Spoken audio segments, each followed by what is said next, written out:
Long before the first temple rose or the first gamelan echoed across the green hills, Bali was shaped by fire and sea. Volcanic eruptions formed the land, and early Austronesian seafarers arrived more than 4,000 years ago. These ancient people brought rice farming, animistic beliefs, and megalithic traditions. In Bali's lush soil and hidden valleys, early communities began to thrive, rooted deeply in nature and spirit. Indian influence and early kingdoms. By the first few centuries CE, Indian traders sailed into Indonesian waters. With them came Hinduism, Buddhism, Sanskrit, and the great epics. Bali absorbed these foreign ideas, but transformed them into something uniquely its own. Bronze drums, Sanskrit inscriptions, and early temples emerged. Around the 9th century, Bali was part of a growing network of kingdoms influenced by Java's powerful rulers. The Warmadua dynasty. In the 10th century, Bali's first historically recorded king, Sri Kasari Warmadua, began to unify the island. His successors built water temples and irrigation systems that still function today. The Subak system, a brilliant cooperative water-sharing method, blossomed under royal and religious guidance. Balinese Hinduism evolved, blending ancestor worship, animism, and Indian cosmology into a new sacred harmony between humans, gods, and nature. The Majapahit connection. In the 13th century, Bali became a vassal of Java's mighty Majapahit Empire. This was a golden age for Balinese culture. Javanese nobles, priests, and artisans migrated to Bali during Majapahit's decline in the 15th century. They brought with them refined court traditions, language, and literature. When Majapahit fell, Bali inherited its spiritual flame. The island became a last stronghold of classical Javanese Hindu culture, while Java embraced Islam, the rise of Balinese kingdoms. From the 16th to 18th centuries, Bali fractured into a series of powerful kingdoms. Klungkung, Karongsem, Bulung, and others vied for control. Royal courts patronized painters, dancers, and poets. Temples soared into the sky, their steps carved with stories of gods and demons. Despite constant rivalry and war, this was a time of immense creativity and spiritual intensity.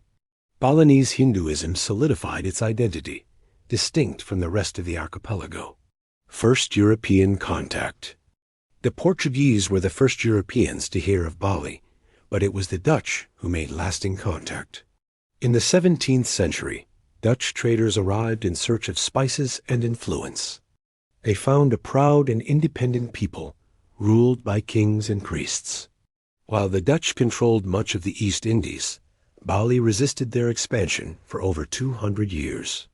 Dutch ships came and went, but Bali remained free and fiercely self-governed. Colonial conquest and the tragedy of Puputan.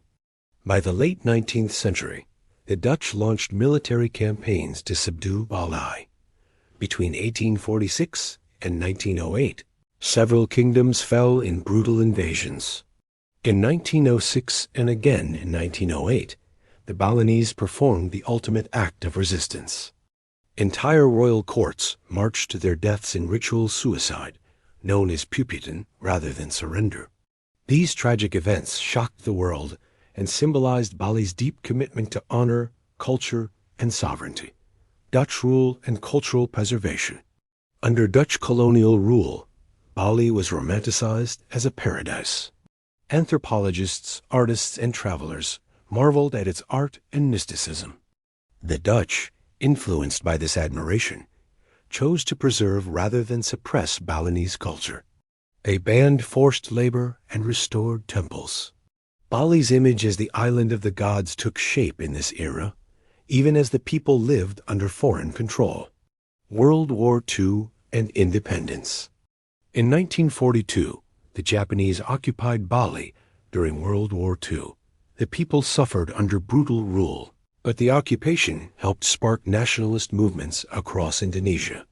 After the war, the Dutch tried to reassert control, but the struggle for independence had begun. In 1945, Sukarno declared Indonesia's independence.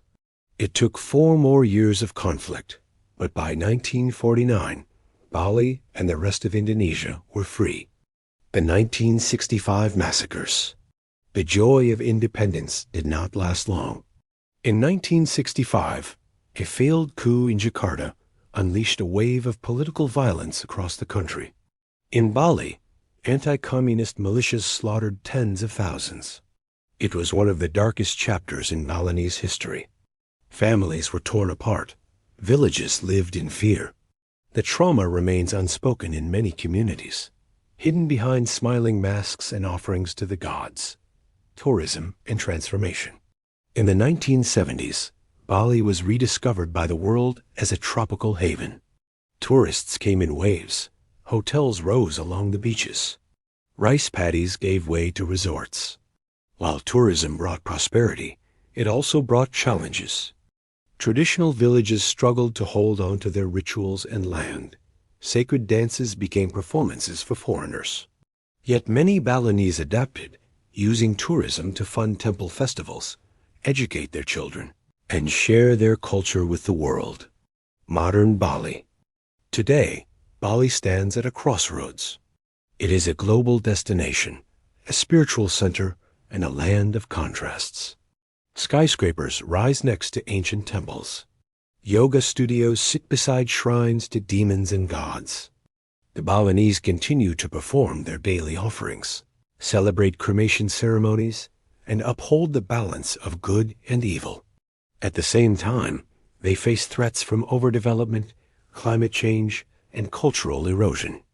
But if history has shown anything, it is that Bali endures. Through conquest and colonization, through fire and faith, the island remains deeply rooted in its past while stepping forward into its future. The soul of Bali. Bali is not just a place. It is a spirit, a way of life, a living story. It breathes in incense smoke, moves in shadow puppet plays, and speaks in the rustle of banyan trees. To understand Bali is to see that the sacred and the ordinary are one. That beauty is not luxury, but duty. That even in the face of modern change, the soul of Bali still whispers through temple gates and holy springs. Thank you for joining this journey through Bali's past. If you loved exploring this story, please like the video, subscribe to the channel, and let us know in the comments what part of Bali's history fascinated you most. More stories await. Stay curious.